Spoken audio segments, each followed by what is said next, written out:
Hi there. Thank you for tuning in to the Wednesday edition of Saving the Republic.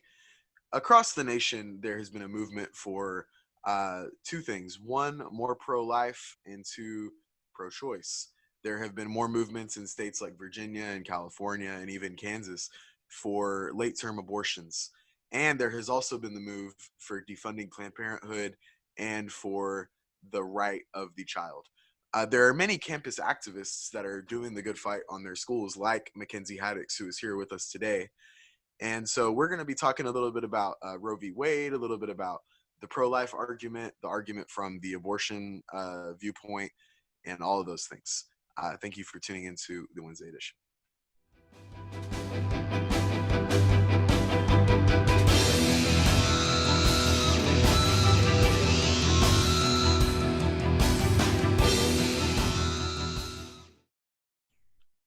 With us now is Mackenzie Haddix. Hi, Mackenzie. How are you doing? I'm good. How are you guys? We're all doing pretty well. In the quarantine, Texas is opening up on Friday, so that's great. So today we're going to be talking a little bit about the abortion argument, the pro-life argument, etc. So what's some of your background in over there in Kansas in the fields? Yeah, so I am currently a sophomore at a little small school in Kansas. I've been pretty much pro-life my whole life, but recently just really got into it because Kansas just last April, about a year ago, declared that abortion is a constitutional right. And so I've been working with our college Republicans group and Kansans for Life, kind of just to tell people that it's not, and so we've been working really hard to get a constitutional amendment going over there to let the people decide that decision. And so I've just been really active my whole life with the pro-life issue, but more recently in the past year with what's going on in Kansas. Awesome. So just two questions pertaining to that. One, maybe you want to give us a little bit of why you're pro-life. In my personal life, it's due to religious reasons, but maybe yours may be the same or different. And a little bit of what do you think some boundaries you're going to encounter in what you want to get done in Kansas would be, and how you guys can overcome them.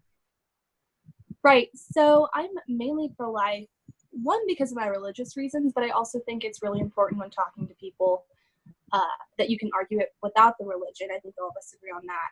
But it's something that is very easy for me to argue both religiously and secularly because it's so important.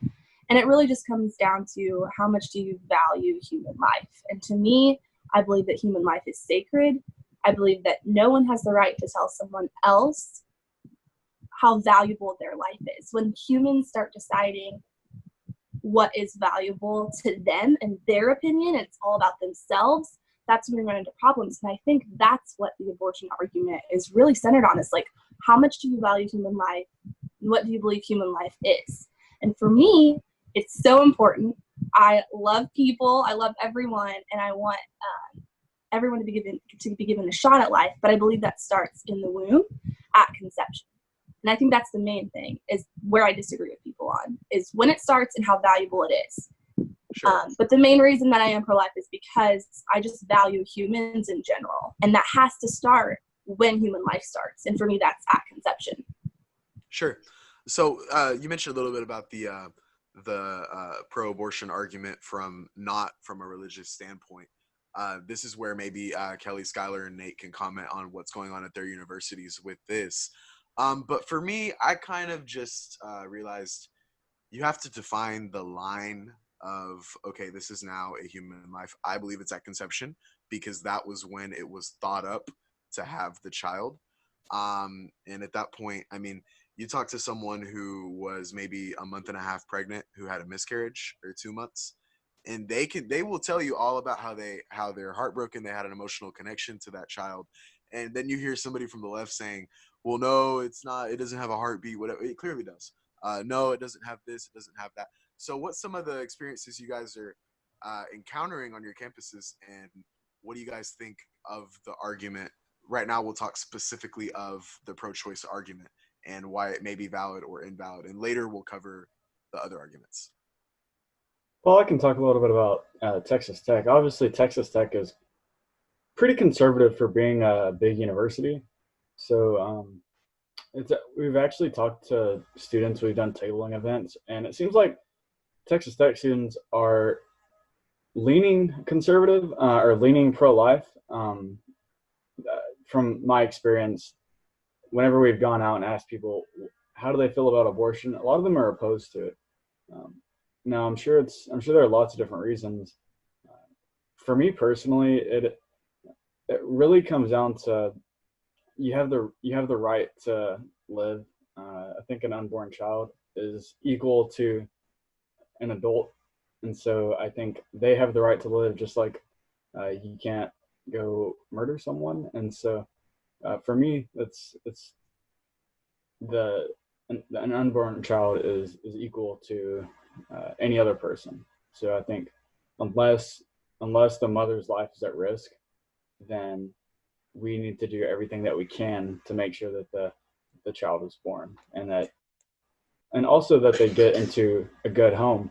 Like Exactly. so yeah, there are certain situations where a child is born and a mother literally just can't do anything. It's just really in a bad situation, and so I'm a big fan of adoption, and I have family that's adopted, and I think it's a great thing, and I think it's something that um, a lot of people. It, I think I think the adoption process is a little too hard, but I think a lot of people would love to adopt. So, anyways, Yeah, yeah. it's a good point with the adoption. It's just so heartbreaking to see an abortion because there are so many other options that you could have done. And a lot of the times the abortion is just as painful as it would have been to just give birth. And a lot of the times you end up still with the same financial responsibilities. And, you know, um, one of the areas where the abortion argument is flawed is, you talk about pro-choice. Well, how far are you willing to get with that? At that point, okay, do I now have the right as a human to go murder someone walking on the street? If you want to, readjust your argument to where yes, I can go outside and murder someone, okay, then okay, fine, great, just establish it. But if not, then you're contradicting yourself. And especially in Kelly's case at UNT, look, I go to UTA specifically because I did not want to go to UNT. I remember going on UNT college campus tours, and I was like, I wouldn't be able to do it. I was like, it'd be bad for my mental health. I would be furious every single day going to all my classes. I might be over exaggerating a little bit, but at least in the Texas area, it's either UT or UNT. When you hear a crazy story about something, it's one of the two. So, Kelly, do you have any? What's some of the pro-life stuff you've done at UNT, and maybe backlash, or maybe you've had people from the left come side with you? I don't know. We haven't talked about this personally, so go for it. So we've done some pro-life tabling. Not much has happened like at the actual table, but I've had people, like at me on Twitter, ask me if I'm gonna adopt a kid, like stuff like that. And then we've had people, sometimes the Planned Parenthood people, if they're nearby, they'll like throw condoms at us. So there's no reasoning with these people. Like we try to have discussions, and we're nice to them no matter what, but they're very, very hardline pro-choice, and most that I've talked to are they think it's okay up till the third trimester. So there's not many people that have like seen our point of view. We do have a group on campus called Eagles for Life because we're the Eagles. They get just as much backlash as we do when they do their events. So yeah, there's And part of it is these people, and I mean, I say this as a 18-year-old, not a father, not married, but still, uh, most of these people have never had a kid. They've Mhm. never been pregnant. They make all these arguments, and then they, instead of having a rational discussion with something that they supposedly believe from their core, they throw condoms at you, or they call you an idiot, or oh, why don't you go adopt 20 kids while you're at it, while you're like a sophomore or junior in college. It's just so unrealistic. So excuse us if we might be a little offended by their arguing, and that's not to say that there aren't good people out there that'll have a rational discussion with you, but it's extremely complicated, and that's more and more reasons why the abortion arguments gets flawed. The same people that are pro-abortion don't acknowledge the fact that Planned Parenthood sells fetus parts. After you abort the kid, Planned Parenthood will go and sell the fetus parts because they're worth more than they would be. And now with late term abortion, the bigger the aborted baby, the more valuable the parts are of the baby when they go get sold. So all these people that are, talking about, oh, women needs to have their pro-choice. We don't want to go back to the 20s and the 30s when women had no rights or whatever. Try to talk to them about how the parts get sold or the pain that someone goes through, or ask them, hey, have you had an abortion? And most of the time they just shut up. It's just that simple. I mean, Anyways. here at UMHB, I mean, the school's pretty much line is approach a pro-life line. We've had pro-life speakers in chapel, things like that. We have Crew for Life. We're the Crusaders, so it's kind of similar to what UNT has with Eagles for Life, things like that. But we were actually planning on doing a display this month, actually, that had to be canceled due to COVID, though. Yeah. And the COVID, a lot of people, they see the death rates and look at abortion. There's still people getting miscarriages. There's still people aborting their kids. Planned Parenthood gets deemed an essential business, and it just doesn't make any sense. Anyway, but that's about it for the pro-abortion argument. But I believe Skylar has a question. Let's get into a little more in-depth topics on different perspectives.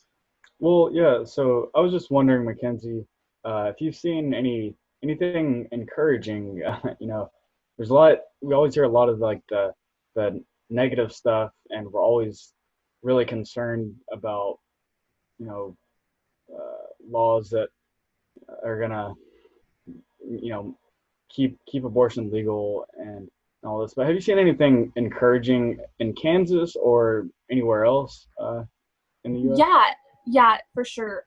Definitely, I think being on a college campus has been super eye-opening for me. A lot of the kids here in Kansas who I talk to about abortion, they say they're pro-choice on college campuses, but they're those people that say, like, I'm pro-life myself, but I'm pro-choice for other people, and that's just an argument that they just spit out because that's what they've heard. But when you get talking to them and you explain to them the realities of abortion and what it actually is, and you give them stats and statistics, and you give them things that Planned Parenthood is actually doing and performing, and then you show them an actual abortion and how it works, their eyes are just opened, and a lot of them are just really easy to have a conversation with. And I get a lot of, oh my gosh, I did not know that. What can I do to help?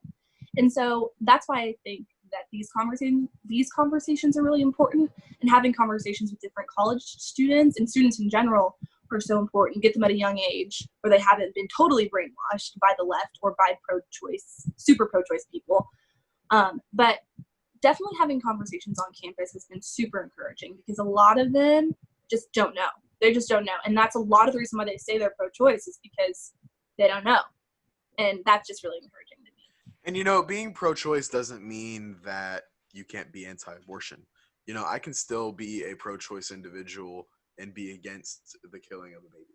I mean, I mean, you can get both. You can get the package deal if you want it. It's just a matter of doing it. But people are not bold enough. And you talk about censorship online with YouTube and all these platforms. Ben Shapiro put out a video, I forgot when, the day, but he had a TV behind him and he was showing you the pictures of the fetus, what it looks like. I don't know if any of you have seen this or any of the listeners, but he shows pictures shot by shot of what it looks like when you abort, or what the baby looks like at a month old, and it shows the body parts that are growing. And when I tried to watch it, YouTube showed me this may be sensitive material, and I'm like, are you kidding me right now? YouTube, they have some of the worst censorship. I mean, that's another podcast, but the point is that they argue all these things, but they can't handle the truth. They can't handle looking at the aborted fetus. They can't handle it. But okay, so we've talked just a little briefly about the abortion argument, the pro-choice abortion argument. I think another point that needs to be made is Especially in this time of COVID, where some states are really overstepping their constitutional rights. A lot of people are just not. People are really seeing. They're really starting to look into what they believe, and I think that is going to reflect on our generation and how they feel, not only on conservatism or liberalism, but on abortion, on miscarriages, on the Constitution. I think that COVID is going to cause a shift in this argument. It's kind of hard these weeks to not talk about COVID because it's really nothing to talk about. But talk about, I mean, but really, COVID will chain the conversation from the abortion and the pro-life argument together. And I wouldn't be surprised at all 6 months from now to a year from now to see the pro-choice attendance going down and the pro-life attendance going up, because people are online more and they're really realizing, okay, what the heck, the government shouldn't have the right to do that. So what's some of the aftermath that any of you may think that COVID will cause to the abortion argument? I mean, I think it's going to be people have had a month to just sit and think pretty much. Most people are out of work. There's, all kinds of stuff causing people to just stay home and kind of focus more on themselves, which I think is a good way to get people thinking about the pro-life arguments in general. I also think, a lot of people, if they're bold enough and willing enough to do some self-reflection, and if they're mature enough to say, okay, maybe I was wrong about this, I think a lot of people that are pushing this whole stay home, save lives, save lives, save lives, save lives are going to realize, wait, why do I care? Why do I value other people's lives? Why is it that I care so much about people I don't know? Why should I want to save lives? And hopefully, I hope and I pray that reflects back to, okay, so when does that start? And for us, obviously, it's in the womb.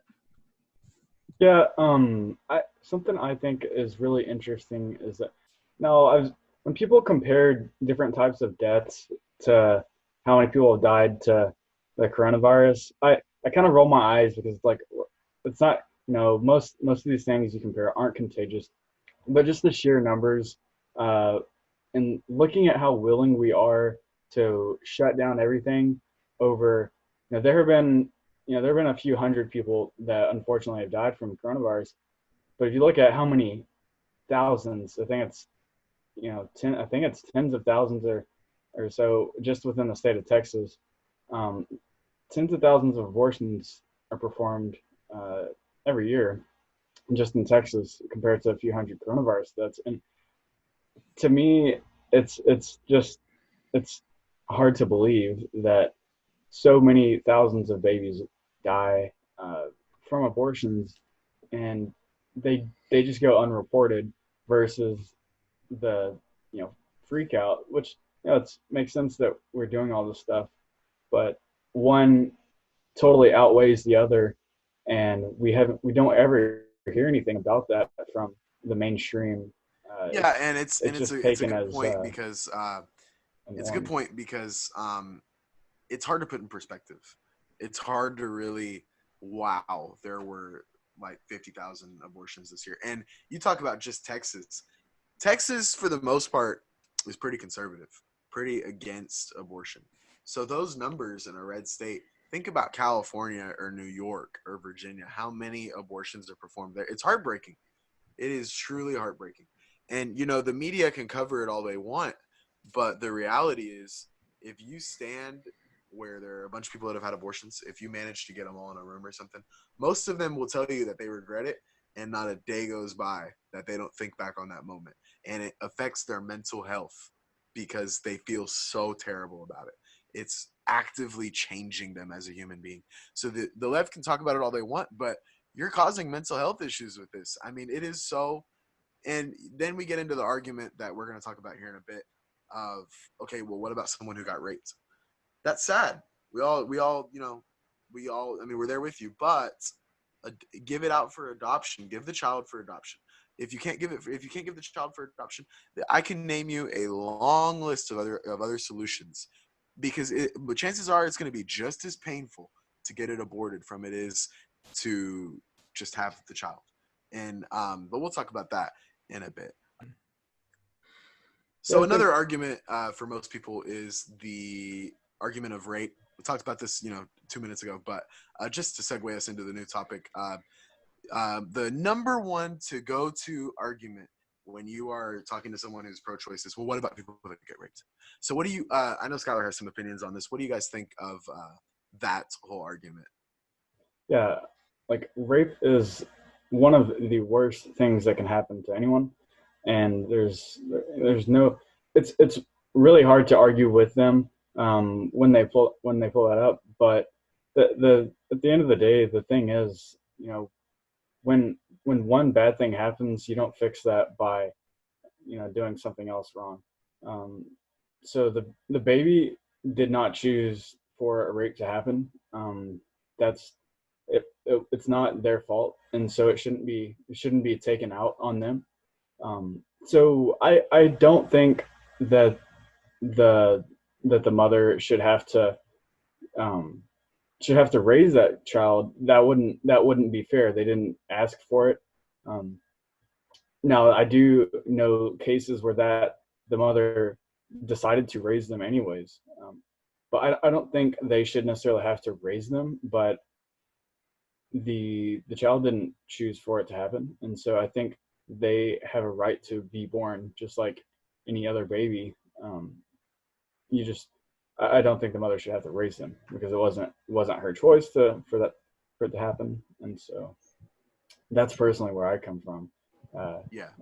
Yeah, and so my whole thing with the rape argument is this: less than 2% of abortions are because of rape, and so the problem with a lot of the people that I talk to is that is the first thing that they go to. Well, what if the mother was raped? Okay, so if you're going to use a really, really, really small percentage of something to talk about one whole issue, that just doesn't resonate with me. Let's talk about the other 98% of abortions first before we talk about 2%. I think it's even less than 2%. So that's the first thing. You can't use such a small percentage to justify your whole argument. The second thing that I do when I'm talking to people who want to bring up rape is I usually, in my little folder, I have 2 pictures of 2 different ultrasounds, and I just ask them the question, which baby was conceived in rape? And obviously, they can't tell me which one because they know that those are inherently equal human beings. And so I think it's all about perspective. They have a hard time.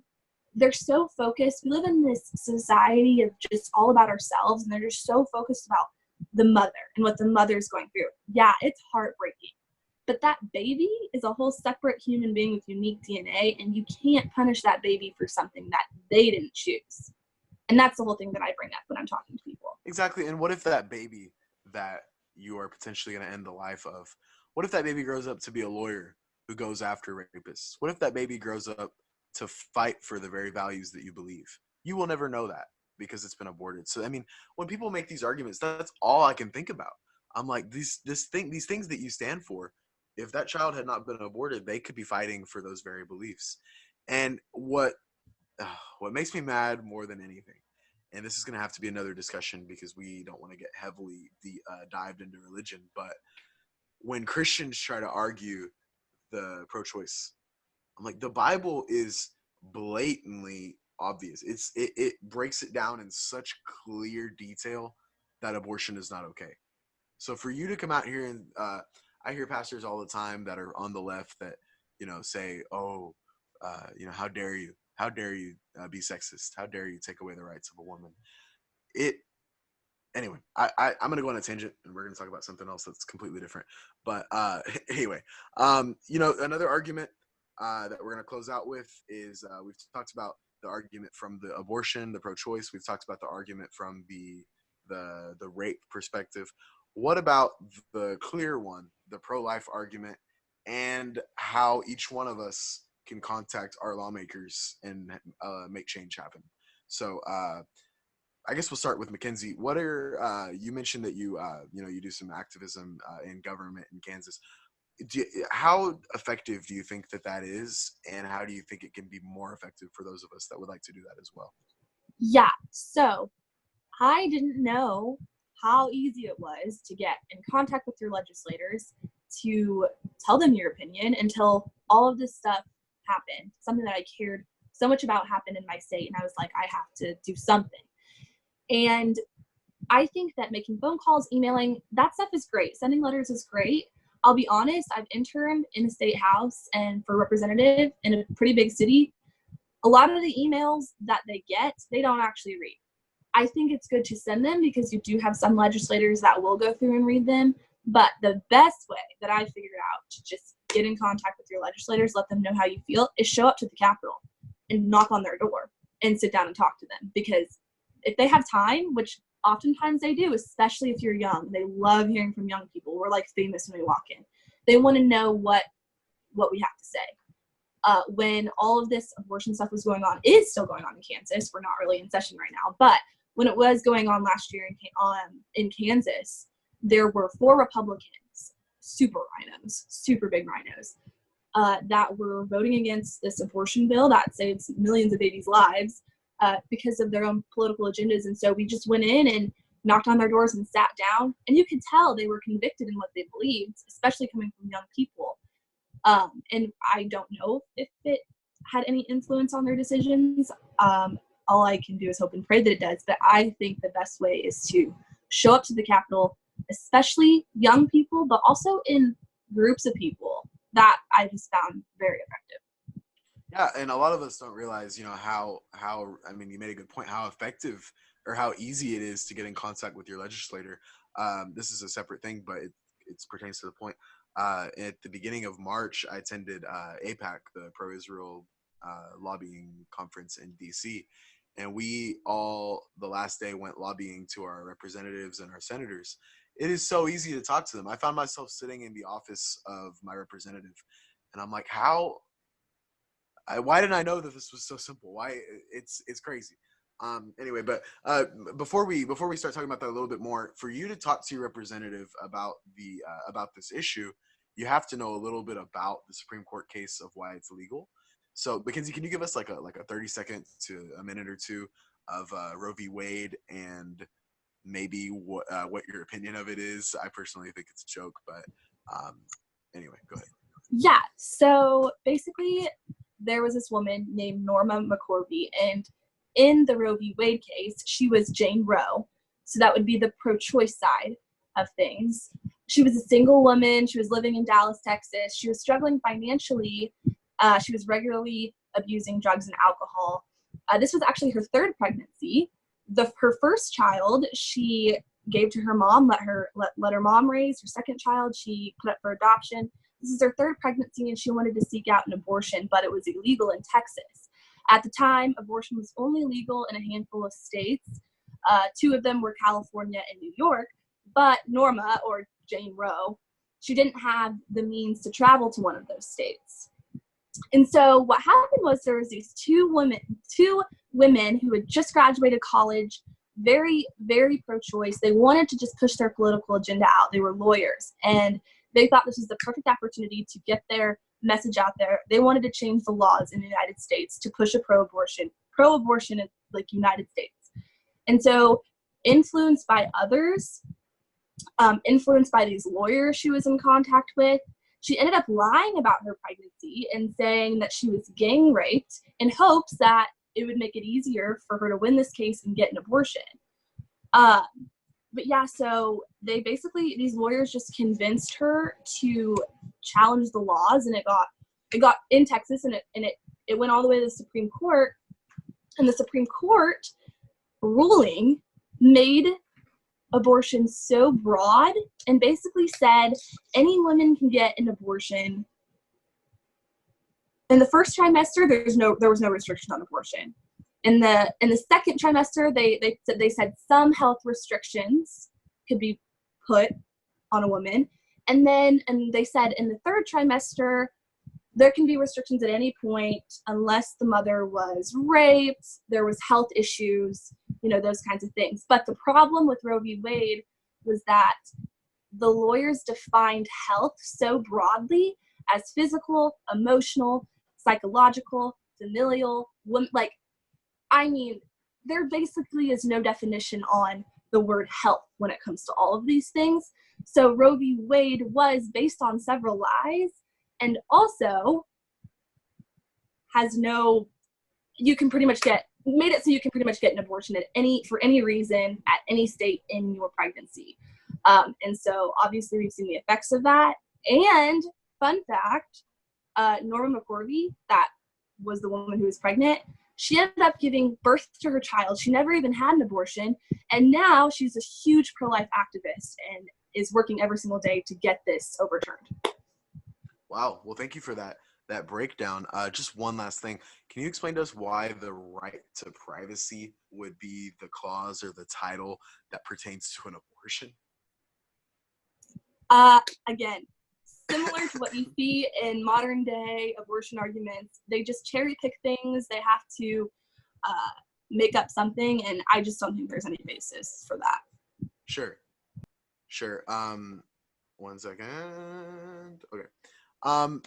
Yeah, and coming to your representatives, I wanted to go to mine and or at least go to districts in Texas that are pro-abortion, because in mine it wouldn't be effective because they're not pro-abortion. But I wouldn't know what I'm talking about. So it's really good to have someone like you break down a Roe v. Wade into depth so that I don't have to get into the eternal loop of YouTube and the internet trying to educate myself. Yeah. Anyway.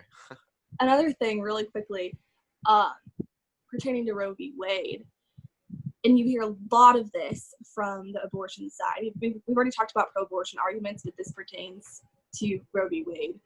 A lot of the women that are pro-choice will say, well, you're male, so you can't have an opinion on this. But one easy argument to just snap them right out of that, is to say Roe v. Wade was decided by 9 white males, since we care so much about race. Sure. It was decided by 9 men in our country. And so if their argument for men not being able to have an opinion on abortion is that because they're male, then using that argument, we should overturn Roe v. Wade and let women. Exactly.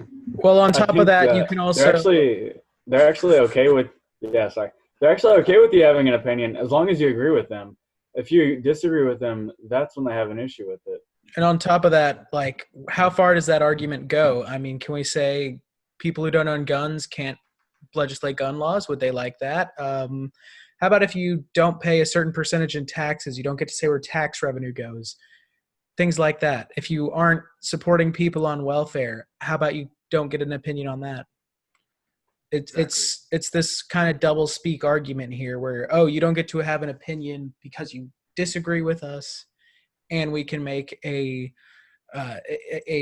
argument on here that's essentially sexist against men. Anyways, that's kind of my thoughts on how it's just a bad argument. No, yeah, it's flawed. And even I remember when I was a senior in high school, I say that last year, in my AP US government class, I didn't know what I was getting myself into. They started talking about Supreme Court cases and all this stuff, and I was just kind of putting the snooze button. And then they said Roe v. Wade, and I started reading it just because it was an assignment. And I was like, wait a second, this is the reason why abortion is legal. I was really, two things. I was, one, really embarrassed that I didn't know that. And 2, I was eager to find out more information. And so when I went through the Supreme Court case, I remember asking my teacher, I said, but wait, Dr. Harmon, what does my right to privacy have to do with killing a baby? And he was like, uh-huh. And then I was like, what? He's a pretty strong conservative, but still, he's very intelligent. He actually went to UNT and got his PhD. So I asked him, I said, wait, why? This is very flawed. I'm a senior in high school, and I'm pointing out all these errors. And it just goes to show that the Supreme Court of the United States, the highest, law institution in our country, maybe the world, a senior in high school can debunk a SCOTUS case that they put out that is killing thousands and thousands and thousands of babies every single year. And it's really unfortunate because you have a lot of people that'll say, I don't really like getting into the abortion argument. It's the law of the land. The Supreme Court has already decided that. And that's really just really troubling for me to hear because, slavery was legal at one point. And so legality does not always equal morality. And that's one thing that I always bring up as well. Exactly, and it really goes to show the faith that people have in their lawmakers. That we had, I don't know if Mackenzie, if you were able to catch this interview or not, or the listeners, but last Wednesday, our Wednesday edition was with the College Democrat, and when we were done with the interview, I was just so shocked with the lack of faith that she had in her lawmakers. Just the she's in favor of all the pork and laws, and I said, why? Well, they're not going to get passed anyway. It's like, well, how are you going to stand up for what you believe? We're over here fighting for the lives of unborn children, and we're not like, oh, it's a done deed. The Supreme Court, whatever. No, if you believe it, you need to stand up for it. Anyway. Well, on top of that, I think it's important here that the Supreme Court they're not supposed to be lawmakers. They're the judicial branch. They're not the legislative branch. They shouldn't be creating laws from the bench, essentially. Exactly. Which is really what they did in Roe v. Wade. Exactly, and that's why people get so outraged. It's just the insanity in it. Especially because they are completely unelected officials too. They're all appointed. Exactly. So you got no say in who is on the Supreme Court, and now they are trying their best to legislate. And that is the exact same thing that happens with the Supreme Court happens on the Kansas Supreme Court. We are Supreme Court officials. They're not elected by us. They're appointed by the governor. The governor appoints a certain amount, and then the Bar Association appoints a certain amount. And they've been very left-leaning. And so that's really what happened in Kansas when they ruled that abortion's a constitutional right. It was never up to us. And that also happened with the U.S. Supreme Court.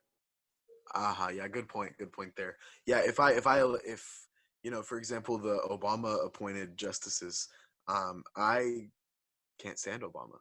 So it becomes excuse me if I may get angered when the people that I didn't elect are making laws that I hate. Anyway, but we're pretty much out of time. Thank you, Mackenzie, for coming on to talk about this with us. If you're out there listening and you have any questions or comments or maybe counterpoints for us, feel free to comment or direct message any of our social medias, and we would be gladly willing to debunk those or to acknowledge them. Maybe you can change our minds. Anyway. I won't say more on that, but Mackenzie, are there any social medias that you'd like to plug before we end this call? Yeah, the one that I use the most is Instagram, and my Instagram is at Mackenzie Haddix, and that's MackenziehAddix. Awesome. Thank you guys for having me on. Yeah, thank you so much. Thanks for coming on.